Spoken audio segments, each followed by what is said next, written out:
सुरीली अपनी जेठानी नीलम के साथ बाहर हॉल में बैठकर मटर छील रही होती है। तभी रसोई से निधि के चिल्लाने की आवाज आती है। दीदी, ये तो निधि की आवाज है। निधि इतना चिल्ला क्यों रही है? सब ठीक तो है ना दीदी?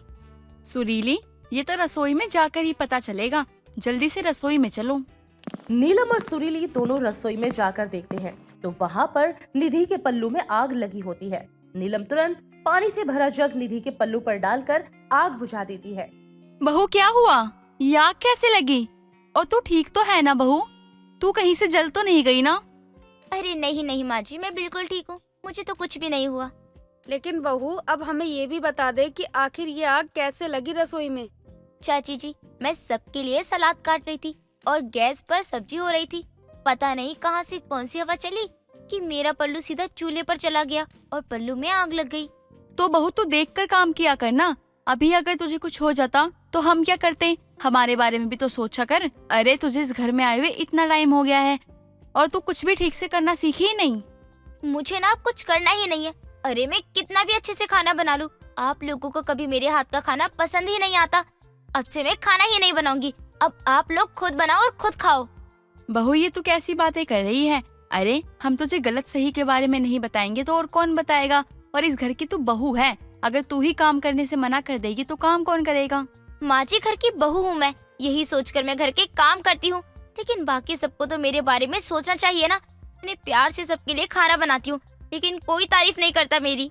अगर तारीफ लायक खाना बनाएगी तो तारीफ मिलेगी ना। देख बहू, हमारी जॉइंट फैमिली है। मैंने भी सब कुछ संभाला है, सुरीली ने भी सब कुछ संभाला है, इसलिए हमें लगता है कि तुझे भी कोई परेशानी नहीं होनी चाहिए। दीदी, आप भी ये क्या बहू को इतना सुना रही हैं? अरे गलती हो गई, सबसे हो जाती है। मैं भी जब शादी करके आई थी तो मुझसे भी तो गलतियाँ होती थी। मैंने भी तो समय के साथ ही सीखा है ना। तुमने सीखा तो, लेकिन यहाँ तो बहू कुछ सीखना ही नहीं चाहती है। हर काम में बस मुंह ही बनाती रहती है। कुछ भी कहो, इसे तो कुछ अच्छा ही नहीं लगता है। अरे, कल को इसकी देवरानी आएगी तो वो क्या सीखेगी? हाँ, मैं मुंह बनाती हूँ क्योंकि मुझे अब इतना करना ही नहीं है। अब आप कोई कुक बहू ही ले आओ अपने लिए, जो आपको अच्छा अच्छा खाना बना कर खिलाए। रसोई के बाहर के काम मैं ही कर लूंगी। निधि इतना बोलकर वहाँ से चली जाती है। निधि की बात सुनने के बाद नीलम और सुरीली उसे कुछ कहते ही नहीं और वो दोनों खुद ही सारा खाना बनाने लग जाते हैं। ऐसे ही कई दिन निकल जाते हैं। कुछ दिनों बाद उसकी पड़ोसन विमला आती है। अरे विमला, क्या हुआ? आज तो बहुत दिनों बाद दर्शन दे रही है। मेरी कोई बात बुरी लग गई क्या तुझे, जो तूने आना जाना बिल्कुल बंद ही कर दिया? अरे दीदी, विमला कुछ दिनों के लिए अपने मायके गई थी, तभी नहीं आई। देख लो सुरीली बहन अपनी जेठानी को, पड़ोसियों की कोई खबर नहीं है। ऊपर से मुझसे ही शिकायत लगा रही है कि मैं नहीं आती। मुझे तो बहुत बुरी लगी नीलम बहन की ये बातें। अरे क्या विमला, तू भी ना इतनी इतनी बातों को दिल से लगाती है। अरे, गलती माफ कर दे, गलती हो जाती है सबसे। तू मायके नहीं गई अपने? अच्छा चलो, ये सब छोड़ो और मेरी बात सुनो। तुम्हारे अभय के लिए मैं एक बहुत अच्छी लड़की का रिश्ता लेकर आई हूँ। लड़की बहुत ही संस्कारी है। अरे, काम में तो एकदम निपुण है। कहो तो बात आगे चलाऊं? अरे नहीं नहीं, हमें तो ऐसी लड़की चाहिए जो हमारी जॉइंट फैमिली को संभाल ले। बड़ी बहू तो अब तक हमारे घर में एडजस्ट ही नहीं कर पाई है। अगर ऐसी ही छोटी बहू आ गई तो दोनों ही दिक्कत होगी। अरे, वो लड़की बहुत ही सीधी और संस्कारी है। उसे परिवार संभालना आता है। उसका परिवार भी जॉइंट फैमिली वाला है। यहाँ तक कि लड़की कुक है, बहुत ही स्वादिष्ट खाना बनाती है। दीदी, मुझे लगता है कि हमें एक बार लड़की और उसके परिवार वालों से मिल लेना चाहिए। क्या पता ये लड़की हमारे अभय के लिए बनी हो। मुझे तो जितना उसके बारे में पता चला है वो ठीक ही लग रही है। विमला की बताई हुई लड़की नेहा से सब लोग मिलने जाते हैं। दोनों परिवार को ही एक दूसरे का परिवार अच्छा लगता है। नेहा और अभय भी एक दूसरे को पसंद कर लेते हैं और कुछ दिनों बाद अच्छे मुहूर्त पर उन दोनों की शादी भी हो जाती है। शादी के बाद नेहा सब कुछ संभालने लगती है और खाना तो वो बहुत ही अच्छा बनाती है, क्योंकि कुक बहू जो थी। ऐसे ही एक दिन सुरीली सबके आगे नेहा को सोने का हार पहनाते हुए बोलती है। नेहा बहू, तूने अपने परिवार को तो अच्छे से संभाला ही है, लेकिन मैं तो ये हार तुझे इसलिए दे रही हूँ क्योंकि तू बहुत अच्छा खाना बनाती है। ऐसा लग रहा है कि जॉइंट फैमिली में एक कुक बहू आ गई है। माँ जी, मैंने अपने कुकिंग के प्रोफेशन को आगे नहीं बढ़ाया, घर की परेशानी की वजह से। मेरे मायके में तो कोई खास मेरे खाने की तारीफ ही नहीं करता था, लेकिन यहाँ आकर मुझे लग रहा है कि मुझे ऐसा ही परिवार चाहिए था। माँ जी, चाची जी, आपने इतने समय में मुझे तो कुछ भी नहीं ऐसा कीमती दिया। नेहा को आए हुए बस अभी 1 महीना हुआ है और आपने उसे इतना कीमती हार दे दिया। बहू, इंसान अपने व्यवहार से ही लोगों का दिल जीतता है, और अगर व्यवहार ना अच्छा हो तो खाने से तो कोई जीत ही नहीं सकता। लेकिन तेरा ना व्यवहार अच्छा है, ना तुझे अच्छा खाना बनाने आता है, ये तुझे भी पता है। लेकिन अब तक तो मैं सब कुछ कर रही थी, वो तो आपने नहीं देखा। हमने सब देखा है। अगर अब तू कुछ ऐसा काम करे जिससे हम तुझे कोई कीमती चीज दे, तो वो हम तुझे खुशी खुशी देंगे। जॉइंट फैमिली के लिए मुझे पहले से ही इतनी दिक्कत होती थी खाना बनाने में। अब कुक बहू आ गई है तो मेरा दूर दूर तक कोई नंबर नहीं आएगा। अब मुझे किसी से कुछ नहीं मिलने वाला। सब लोग नेहा की तारीफ करते हैं और ये बात निधि को बिल्कुल भी अच्छी नहीं लग रही थी। कुछ दिनों बाद निधि के ससुर मोहन दफ्तर के लिए जा रहे होते हैं तो निधि उन्हें उनका टिफिन देने जाती है। ससुर जी, आप अपना टिफिन लिए बिना ही दफ्तर जा रहे हो? ये लीजिए आपका टिफिन। अरे निधि बहू, तुमने तो नहीं बनाया है ना? अरे नहीं ससुर जी, मैंने तो नहीं बनाया। क्यों, आपको मेरे हाथों का खाना खाना है? अरे बहू, भगवान बचाए तुम्हारे हाथों के खाने से। मैं तो कुक बहू के हाथ का खाना ही खाऊंगा। वो तो मैं इसलिए पूछ रहा था क्योंकि मुझे लगा तुमने बनाया होगा। अगर तुमने बनाया होता तो मैं तो टिफिन भी नहीं ले जाता। अच्छा चलो, अब मैं चलता हूँ। मोहन इतना बोलकर दफ्तर चले जाते हैं, लेकिन मोहन की बातें निधि को बहुत चुभती है, इसलिए वो रसोई में आती है जहाँ नेहा खाना बना रही होती है। जब से तुम इस घर में आई हो ना, हर कोई बस तुम्हारी ही तारीफ करता रहता है। हर कोई तो मुझे भूल ही गया है जैसे। मुझे तो कभी कभी ऐसा लगता है कि मैं इस घर की बहू ही नहीं हूँ। क्या हुआ दीदी, आप इतने गुस्से में क्यों हो? चुप हो जाओ तुम, ये सब तुम्हारी वजह से हो रहा है। अगर तुम कुक नहीं होती और ऐसे ही कुछ भी साधारण सा खाना बनाती तो मुझे इतना कुछ सुनना नहीं पड़ता। सब तुम्हारी वजह से ही हुआ है। निधि काफी ज्यादा परेशान थी, इसलिए अब नेहा बुरा खाना बनाना शुरू कर देती है और निधि को अच्छा खाना बनाना सिखाने भी लग गई थी। ऐसे ही कई दिन निकल जाते हैं। कुछ दिनों बाद निधि सबको खाना परोसती है, जो कि सबको अच्छा लगता है। तुरंत नीलम अपने कमरे में चली जाती है और सोने का हार लाकर निधि को पहनाती है। बहू, कुक बहू ने तो दिखा दिया कि उसे ज्यादा कुछ तो नहीं आता, लेकिन जितना भी आता है उसने दिखा दिया कि उसके हाथों में कितना स्वाद है। हाँ बहू, तूने सच में बहुत अच्छा खाना बनाया है। कुक बहू से भी अच्छा खाना है ये। आप सबको मेरा बनाया हुआ खाना पसंद आया, लेकिन ये सब बस नेहा की वजह से हुआ है। नेहा अपना खाना खुद ही बेकार बनाती है और मुझे अच्छा खाना बनाना सिखा रही थी। नेहा, मुझे माफ कर दो, मैंने तुम्हारे साथ बहुत गलत बर्ताव किया। जॉइंट फैमिली की कुक बहू ने सबको अच्छा खाना बनाना सिखा दिया था। नैना एक बहुत ही सीधी और शांत स्वभाव की लड़की थी, जो किसी को ना पलटकर जवाब देती और ना ही किसी बात का बुरा मानती। एक दिन नैना अपनी ननद रश्मि के कमरे की सफाई कर रही थी। तभी रश्मि बाहर से आती है और अपनी भाभी को कमरे में देखकर अपनी माँ माला को बुलाती है। माँ ये देखो, मैंने आपसे पहले ही कहा था कि भाभी मेरे कमरे में जाने के बाद आती है और तभी मेरे कमरे में मेरा सामान भी गायब होता है। आज तो मैंने भाभी को रंगे हाथ ही पकड़ लिया है। ये आप क्या कह रही हो ननद जी? मैं भला आपके कमरे से कुछ भी क्यों चुराऊंगी? अपने घर से चोरी करना ये मेरे लिए कितनी शर्म की बात होगी ननद जी। भाभी अब आप भोली भाली बनने की कोशिश मत करो। मैं आपकी सच्चाई से अच्छे से वाकिफ हूँ। खुद तो एक गरीब परिवार से उठकर यहाँ आ गई हो और यहाँ आकर भी चोरी करना शुरू कर दिया। सच सच बताओ, यहाँ से सारा सामान चोरी करके आप अपने मायके भेजती हो ना? नहीं ननद जी, मैं आपके कमरे में बस इसलिए आई थी क्योंकि पूरा घर साफ कर दिया, लेकिन बस आपके कमरे में ही झाड़ू नहीं लगाई थी और ना ही सफाई हुई थी। मैं बस सफाई करने ही आई थी। हाँ बहू, जब से तू इस घर में आई है तब से तो तू घर की सफाई ही कर रही है। रोज कुछ ना कुछ हमारे घर से गायब ही हो रहा है। तुझे शर्म नहीं आती क्या अपने ही घर में चोरी करते हुए? माँ जी, आप भी मुझ पर ऐसे गलत और झूठे इल्जाम लगा रही हो। मेरी बात का विश्वास करो, मैं कोई चोरी करने नहीं आई थी यहाँ। मैं तो बस अपना काम कर रही थी। माँ, भाभी ऐसे सच नहीं बोलने वाली है। हमें भाभी की तलाशी करनी होगी। तभी सच सबके सामने आएगा। नहीं, ये तो बहुत चालाक है। अब तक तो इसने यहाँ से सामान अपने माँ के घर भी भिजवा दिया होगा। लेकिन बेटा तू चिंता मत कर, मैं तेरी माँ अभी भी जिंदा हूँ। इन जैसे लोगों से कैसे निपटा जाता है मुझे अच्छे से आता है। ये अपने ही घर में चोरी करके खुद को क्या समझती है कि कभी पकड़ी नहीं जाएगी। लेकिन कोई नहीं, आज इसे ऐसा सबक सिखाऊंगी कि आज के बाद ये चोरी करना ही भूल जाएगी। माला और रश्मि दोनों मिलकर नैना को बहुत ज्यादा मारते हैं।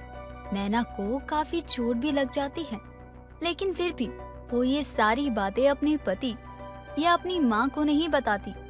ऐसे ही कई बार नैना की अपने ही घर में कई बार बेइज्जती होती है। उसके अपने घर वाले ही नैना को नीचा दिखाते।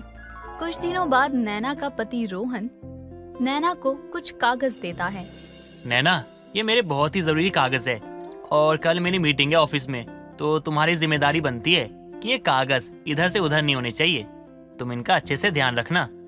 आप ये कागज माँ को ही दे दीजिए ना। आपको तो पता है ये सब मुझसे नहीं संभाला जाता, फिर भी आप इतने जरूरी कागज मुझे ही रखने को दे रहे हो। अरे यार नैना, कल सुबह मुझे ऑफिस जल्दी जाना है और अब माँ को सुबह सुबह उठाना अच्छा नहीं लगेगा ना। और बस इसलिए ये पेपर्स ना मैं तुम्हें दे रहा हूँ संभालने के लिए। अच्छे से ध्यान रखना। ठीक है, आप बोल रहे हो तो मैं संभाल कर रख दूंगी। नैना और रोहन की सारी बातें रश्मि और माला सुन लेते हैं। माँ, आपने सुना ना अभी भैया ने इस लड़की से क्या कहा? हाँ मैंने सुना, लेकिन इसमें हमारा क्या फायदा। बल्कि ये सुनकर तो मुझे और भी ज्यादा गुस्सा आ रहा है कि ये लड़की अब मेरे बेटे को पूरे अपने वश में करना चाहती है। देख रही है कैसे मेरे ही बेटे ने अपने जरूरी कागज मुझे देने से ज्यादा जरूरी इस लड़की को देना सही समझा। हाँ माँ, मैंने सब देखा और सच कहूँ तो ये अच्छा हुआ। अब देखना मैं क्या करती हूँ। रश्मि इतना कहकर अगले ही दिन अपनी माँ के साथ मिलकर सुबह सुबह अलमारी से रोहन के जरूरी कागजात निकाल कर छुपा देती है। जब रोहन वो जरूरी कागजात नैना से मांगता है और नैना को वो नहीं मिलते तो रोहन को बहुत ज्यादा गुस्सा आता है। यार नैना, मैंने तुम्हें एक काम दिया था कि ये कागज को आराम से रखना संभाल के, लेकिन तुमसे वो तक नहीं हुआ। तुम खुद अनपढ़ हो, इसलिए तुम्हें इतने जरूरी कागज के बारे में कुछ नहीं पता है। मैं सच कह रही हूँ रोहन, वो कागज मैंने संभाल कर अलमारी में ही रखे थे, लेकिन अलमारी से कहाँ चले गए ये तो मुझे भी समझ नहीं आ रहा। लेकिन मैंने ये जानबूझकर नहीं किया है। कितना झूठ बोल रही है ना भाभी आप। और नहीं तो क्या, साफ साफ झूठ ही है। अरे जब मेरे बेटे ने वो कागज तुझे रखने को दिए थे तो वो कहाँ जा सकते हैं। तू इतनी भी भोली नहीं है जितनी बनने की कोशिश कर रही है। भाभी, आप भैया और हमसे किस बात का बदला ले रही हो? भैया तो आपसे इतना प्यार करते हैं, आपको इस घर की बहू बनाया उन्होंने, फिर भी आप भैया के बारे में ना सोचकर बस अपने बारे में सोचती रही। सच में ये बहुत गलत किया आपने। आपको तो शर्म आनी चाहिए ये सब करते हुए। आप लोग इससे ये बातें बोल के अपना मुंह क्यों गंदा कर रहे हो? आपको दिखाई नहीं दे रहा क्या कि इसे किसी भी बात से कोई फर्क नहीं पड़ता है? और ये देख के मुझे बहुत दुख हो रहा है। नैना की सास और ननद दोनों नैना को नीचा दिखाने का एक भी मौका जाने नहीं देते थे, और इस बार तो वो दोनों इतना कर देते हैं कि अब रोहन भी उनकी तरफ से कुछ नहीं कहता। कुछ दिनों बाद माला सीढ़ियों से आ रही थी और नैना को वहाँ से आते हुए देखकर खुद गिर जाती है। गिरने की आवाज सुनकर वहाँ पड़ोसन आती है। अरे क्या हुआ है माला? मेरी बहू मेरी जान लेना चाहती है, मुझे सीढ़ियों से गिरा दिया। माँ जी, आप झूठ क्यों बोल रही हो? मैंने आपको कब गिराया सीढ़ियों से? आप तो खुद गिरी हो। नैना बहू, तू बस कर जा। यहाँ तेरी सास जमीन पर गिरी पड़ी है और अब भी तुझे अपनी सास की ऐसी हालत में सहारा देना याद नहीं आया, बल्कि बहस करना याद आया है। बार बार अपनी सास और ननद के अत्याचार से नैना बहुत परेशान हो जाती है। रात में सोते हुए वो खुद से बात करती है। जब यहाँ मेरी किसी को जरूरत ही नहीं है तो मैं यहाँ क्यों ही रहूं? इससे अच्छा तो मैं मर ही जाऊं। नैना रात भर रोती रहती है और रोते रोते सो जाती है। तभी नैना के सपने में 9 दुर्गा माता आती हैं। पुत्री, तुम निराश मत हो। इस नवरात्रे तुम्हारे साथ सब कुछ अच्छा ही होगा।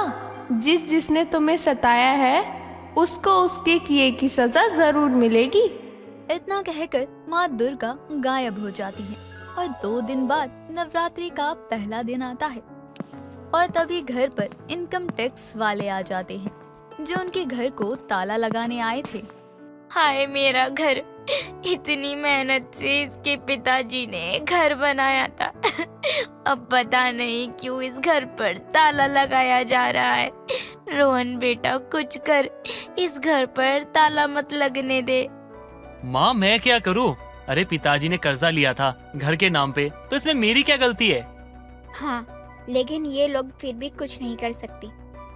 आप लोग यहाँ गलत समय पर आए हैं। अब भी हमारे पास 10 साल है कर्ज चुकाने के लिए। जरा पूरी जानकारी के साथ आइएगा। नैना की बात सुनकर वो लोग चले जाते हैं। ये देखकर सबको बहुत अच्छा लगता है। ऐसे ही पूरे 9 दिन बहू में दुर्गा माता आती है और रोज ऐसा कुछ अनोखा होता है जिसे सबकी आंखें खुली की खुली रह जाती हैं। दशहरे का दिन आता है तो माला और रश्मि फिर नैना को सुनाने की कोशिश करते हैं, लेकिन इस बार नैना किसी की नहीं सुनती। वहाँ पड़ोसन रोहन सब थे। तभी नैना को बहुत ज्यादा गुस्सा आता है। आप सबको लगता है हर बार मैं ही गलत होती हूँ। नहीं, ऐसा कुछ नहीं है। ये जो मेरी सास और ननंद है, हर बार वो मुझे नीचा दिखाती रहती है, मेरा अपमान करती रहती हैं। नैना ये सब तुम क्या बोले जा रही हो? और अचानक से तुम्हें क्या हो गया? मैंने अब तक कुछ नहीं बोला तो सबने मेरी खामोशी का फायदा उठाया। रोहन, उस दिन जब तुम्हारी फाइल नहीं मिल रही थी तो वो फाइल मैंने नहीं बल्कि इन दोनों ने गायब की थी। और उस दिन जब माजी सीढ़ियों से गिरी थी तो भी मैंने नहीं गिराया था, बल्कि वो जानबूझकर गिरी थी ताकि लोग मुझे ही सुनाएं। माँ, रश्मि, आप दोनों मेरी पत्नी के साथ ये सब कर रहे थे? और अब तक जिसने भी मेरे साथ गलत करना था वो कर लिया है, लेकिन अब मैं और नहीं सहूंगी, क्योंकि जिस तरह से 9 रूप माता रानी के होते हैं वैसे ही बहू में दुर्गा माँ दोबारा आ सकती है। बहू में आई दुर्गा माँ को देखकर वहाँ सब हैरान रह जाते हैं और फिर सब ठीक हो जाता है। भोली अपने नाम की तरह ही भोली थी। वो लोगों की बातों में ज्यादा जल्दी आ जाती थी। भोली अपनी सौतेली माँ सरला और अपने पिता विनायक के साथ रहती थी। भोली महादेव की बहुत बड़ी भक्त थी। ऐसे ही एक सोमवार भोली नहा धोकर अच्छे से तैयार होकर मंदिर जाने के लिए निकल ही रही होती है कि तभी सरला उसको पीछे से आवाज लगाते हुए बोलती है, ओ भोला की भोली, कहाँ चली? घर का काम क्या तेरा बाप करेगा? माँ, आपको तो पता है ना, आज सोमवार है और आज के दिन मैं शिवलिंग पर दूध चढ़ाने वाली हूँ। हा, घर में हमें दूध पीने को मिलता नहीं और तू उस काले पत्थर पर दूध चढ़ाने जा रही है। चल ला इधर लोटा और घर का सारा काम कर, समझी? सरला इतना बोलकर वहाँ से लोटा लेकर चली जाती है। ये सब देखकर भोली की आंखों में आंसू आ जाते हैं, लेकिन वो अपनी माँ को बिना कुछ बोले चुपचाप जाकर घर का काम खत्म करती है। फिर शिव जी को दूध चढ़ाने चली जाती है। ऐसे ही दिन गुजरता है और सरला भोली को परेशान करती रहती है। ऐसे ही रक्षाबंधन आता है और भोली बहुत दुखी होती है। तभी उसके पिता विनायक आते हैं। क्या हुआ भोली, तू इतनी उदास क्यों है? माँ ने आज फिर तुझे कुछ कहा क्या? पिताजी, माँ तो हर रोज कुछ ना कुछ कहती ही रहती है। माँ की बातें सुनने की तो आदत हो गई है। अच्छा, फिर क्या बात हो गई जो मेरी बोली इतना उदास हो गई है? कल रक्षाबंधन है और मेरा कोई भाई नहीं है। अरे बेटा, जब तू आज तक भोले को ही भाई मानती आई है तो कल भी उन्हें ही राखी बांध दियो ना, वो हमेशा तेरी रक्षा करेंगे। हाँ पिताजी। चल ये सब छोड़, देख मैं तेरे लिए नए कपड़े और राखी लेकर आया हूँ। कल तू नए कपड़े पहनकर अपने भोले को राखी बांधने जाइयो। नए कपड़े और राखी देखकर भोली बहुत खुश होती है। विनायक और भोली बात कर ही रहे होते हैं कि तभी सरला आ जाती है और भोली के हाथ में सामान देखकर बोलती है, भला अपनी बेटी राखी के लिए नए कपड़े का क्या करेगी? भाई तो है नहीं इसका। हाँ, इसका भाई है ना। कौन? वो काला पत्थर जिस पर दुनिया भर का दूध बर्बाद करती है ये। इसे आज तक मिला ही क्या है? अरे क्या किया है इसके भोले ने? माँ, आज महादेव मेरे लिए कुछ नहीं कर रहे, लेकिन एक दिन मेरे लिए बहुत कुछ करेंगे। वो मेरे भाई हैं, वो ही मेरी रक्षा करेंगे। अरे हाँ हाँ, मैं भी देख लूंगी कि क्या किया है तेरे भोले ने। सरला इतना बोलकर वहाँ से चली जाती है और भोले भी अपने कमरे में जाकर सोने चली जाती है। अगले दिन सुबह उठकर अच्छे से तैयार होकर और राखी लेकर भोलेनाथ के मंदिर जाकर उनको राखी बांधती है और वहीं बैठकर शिवलिंग से बातें करती है। ऐसे ही वक्त गुजरता जाता है और सरला भोली की शादी शंकर नाम के लड़के से करवा देती है। भोली के ससुराल में उसकी सास सीता और पति शंकर रहते थे। शादी के अगले दिन हमेशा की तरह भोली तैयार होकर मंदिर जा रही थी कि तभी सीता बोलती है, बहू इतनी सुबह सुबह कहाँ जा रही है? वो माँ जी, मैं मंदिर जा रही हूँ। मैं हर रोज मंदिर जाती हूँ दूध चढ़ाने के लिए। नहीं नहीं, कोई जरूरत नहीं है मंदिर जाने की। जो पूजा करनी है घर में ही कर, बाहर कहीं भी जाने की कोई जरूरत नहीं है। पर माँ जी, तुझे समझ नहीं आ रहा है? मैंने अगर मना कर दिया है तो नहीं जाएगी बस, और अगर बहस करेगी तो खाल उतार दूंगी तेरी। सीता इतना बोलकर वहाँ से चली जाती है और भोली भी कुछ नहीं बोलती है और घर का काम करने लग जाती है।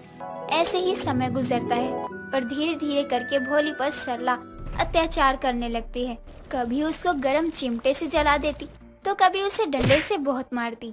ऐसे ही एक दिन भोली का पति शंकर नशे की हालत में आता है और उसको देखकर भोली कहती है, जी आपने शराब पी है? शराब पीना बुरी बात है। तू मेरी पत्नी है और मेरी पत्नी बन कर रहा है। मेरी माँ बनने की कोई जरूरत नहीं है, समझी? जा यहाँ से और मेरे लिए खाना लेकर आ। परवर क्या कर रही है? रुक, तुझे बताता हूँ। शंकर गुस्से में भोली को बहुत बुरे तरीके से मारने लगता है, जिससे भोली के पूरे शरीर पर निशान बन जाते हैं। भोली की आवाज सुनकर सीता भी उसको बचाने नहीं आती। ऐसे ही दिन गुजरते हैं। शंकर और सीता दोनों हमेशा भोली को मारते पीटते रहते थे। ऐसे ही एक सोमवार भोली बिना किसी को बताए मंदिर चली जाती है। वहाँ भोली की पड़ोसन विमला भोली को देख लेती है और उसके पास आती है। अरे तू तो सीता की बहू है ना? जी मैं उनकी ही बहू हूँ, लेकिन आप कौन है? मैंने आपको पहचाना नहीं। मैं सीता की पड़ोसन हूँ। तू कभी बाहर नहीं आई है ना, इसलिए तू मुझे जानती नहीं है। अच्छा, पूजा हो गई तेरी? तो चल हम साथ में घर चलते हैं। नहीं मैं अरे चल ना, तू डर क्यों रही है? विमला जैसे ही भोली का हाथ पकड़ती है और भोली हाथ छुड़वा देती है, अपने हाथ सहलाने लगती है। विमला की नजर उसके हाथ के निशानों पर जाती है। हे महादेव, इतने निशान! तुझे तेरे ससुराल वाले मारते हैं क्या? अगर ऐसा करते हैं तो मुझे बता, मैं सजा दिलवाने में तेरी मदद करूंगी। नहीं, उन लोगों ने मेरे साथ कुछ नहीं किया। ये सब निशान काम करते हुए लगे। आप मुझे जाने दीजिए। भोली इतना कहकर वहाँ से चली जाती है और विमला भगवान के आगे हाथ जोड़कर बोलती है, हे भोलेनाथ, ये कैसी लड़की है? इसका नाम भोली है और ये खुद भी इतनी भोली है। चुपचाप अत्याचार सह रही है। अब तो आप ही कुछ चमत्कार करो भगवान। इधर विमला भोली के लिए प्रार्थना कर रही होती है और उधर भोली अपने घर आ जाती है। सीता उसको मंदिर से आता देख लेती है और उसको घर के अंदर घुसने ही नहीं देती। थोड़ी देर बाद शंकर और सीता दोनों मिलकर भोली को घर से बाहर धक्का दे देते हैं और भोली जमीन पर गिरने ही वाली होती है। तभी भोला नाम का आदमी उसे संभालते हुए बोलता है, संभल के बहन, चोट लग सकती है आपको। आप लोग इनको घर से बाहर क्यों निकाल रहे हो? तुम हमसे पूछने वाले होते कौन हो? ये हमारी बहू है, हम जो चाहे वो करेंगे इसके साथ। मेरा नाम है भोला भंडारी। आप सभी लोग मुझे भोला कह सकते हो। मैं हूँ भोली का भाई। अब से मैं अपनी बहन भोली के साथ ही रहूंगा और उसकी रक्षा भी करूंगा। भाई? अरे इसका तो कोई भाई नहीं है, तू इसका भाई कैसे हो सकता है? ये मुझे रक्षाबंधन के दिन हमेशा राखी बांधती है, तो मैं हुआ ना इसका भाई। चलो बहन, घर के अंदर चलते हैं। भोला भोली को उठाकर घर के अंदर ले आता है। भोली भोला को पानी ला कर देती है। जब भोला पानी पी रहा होता है, भोली को भोला में महादेव की छवि दिखाई देती है और भोला को प्रणाम करती है। अब भोला भोली के घर में रहता है और उसकी रक्षा करता है। सीता और शंकर भोला के आने से बहुत परेशान हो जाते हैं। माँ, जब से ये भोला आया है मैं तो परेशान हो गया हूँ। हाँ, देख रहा है ना भोली को कैसे आजकल भोला की सेवा में लगी रहती है। तो कोई हम कुछ बोल दे तो कोई काम नहीं करती। आज या तो भोला रहेगा या तो भोली, एक को तो जान से मार दूंगा। शंकर गुस्से में जैसे ही मारने जाता है तभी उसका पैर फिसल जाता है और दीवार में टकराने की वजह से उसका सिर फट जाता है। सीता और भोली उसको हॉस्पिटल ले जाते हैं, जहाँ पता चलता है कि वो अब नहीं बच पाएगा। तभी भोली भोला के पास जाती है। हे प्रभु, आप मेरे पति की जान बचा लीजिए। अगर वो मर जाएंगे तो मैं बिल्कुल अकेली पड़ जाऊंगी। उनके अलावा मेरा इस दुनिया में कोई भी नहीं है। लेकिन बहन, तुम्हारे पति ने जो कुछ भी तुम्हारे साथ किया, जितने भी पाप किए, उसकी सजा यही थी और अब उसकी आत्मा को उसके शरीर को छोड़ के जाना ही होगा। ये नियम हर मनुष्य के लिए लागू होता है और मनुष्य चाहे तो अपने सत्कर्मों से अपने पाप को कम कर सकता है। लेकिन तुम्हारे पति ने ऐसा नहीं किया। वो दिन प्रतिदिन पाप करता गया, स्त्री का अपमान किया, जिसके बाद उसके साथ ये होना तो अनिवार्य था। आप उनको माफ कर दीजिए। आप चमत्कार से उन्हें सही कर दीजिए ताकि वो अच्छे इंसान बन जाए। बचपन में माँ नहीं रही और अब पिता। कुछ भी करके आप उनकी जान बचा लीजिए। भोली अपनी पति के जान की भीख मांग रही होती है और तभी सीता उन दोनों को चुपके से आपस में बात करते देख लेती है। जैसे ही उसकी नजर भोला पर जाती है, उसको भी भोला में महादेव की छवि दिखाई देती है और हाथ जोड़कर माफी मांगते हुए बोलती है, ये क्या किया हमने? जिसको दुश्मन मानते रहे वो तो महादेव है। मुझसे बहुत बड़ी गलती हो गई। हमने भोली पर इतना अत्याचार किया और आज वो उसको ही ठीक करने की भीख मांग रही है। आज के बाद मैं भोली पर कोई अत्याचार नहीं करूंगी और उसको बेटी की तरह रखूंगी। भोलेनाथ भोले की भक्ति से बहुत खुश थे, इसलिए वो उसकी इच्छा को पूरी करते हैं और अब सब कुछ ठीक करके अपने लोग चले जाते हैं और इस तरह से भोलेनाथ ने भोली की रक्षा की।